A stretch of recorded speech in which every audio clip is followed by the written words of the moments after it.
the second largest city in our bitterly divided nation, where, like the rest of the country, we're still trying to wrap our heads around the senseless murder of the popular podcaster and conservative activist Charlie Kirk yesterday, whose death has amplified our anger, our differences. And I've seen a lot of extraordinarily vile responses to this from both sides of the political spectrum. Some people are cheering this, which is something I won't ever understand. And we had another school shooting yesterday in Colorado, the 100th one of the year. And with all these terrible things happening, you would think that our president will at least make an attempt to bring us together, but he didn't. President Obama did. President Biden did. Presidents Bush and Clinton did. President Trump did not. Instead, he blamed Democrats for their rhetoric. The man who told a crowd of supporters that maybe the Second Amendment people should do something about Hillary Clinton.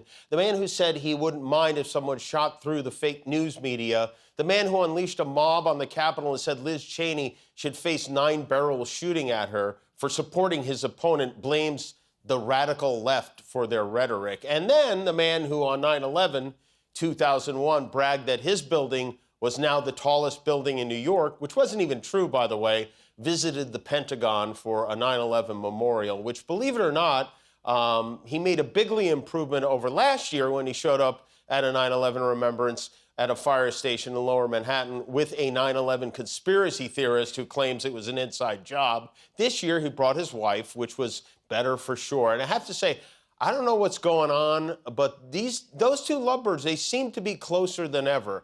I mean, if you see during the ceremony,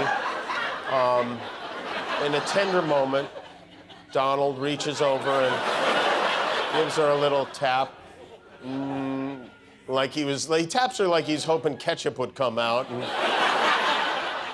she didn't really respond. Maybe that's their signal for my diaper is full, I don't know. And then it was off to New York for a Yankees game. Slow DiMaggio made an appearance at Yankee Stadium after an appearance last week at the U.S. Open. It's all part of his Getting Booed in Public tour.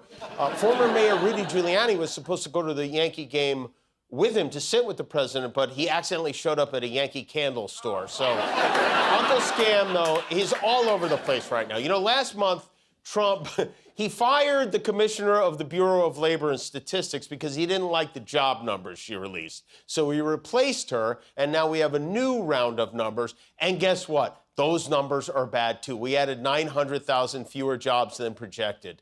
I wonder, do you think they fight over who has to give them the news? Like, no, you go, I'm not bringing them these numbers.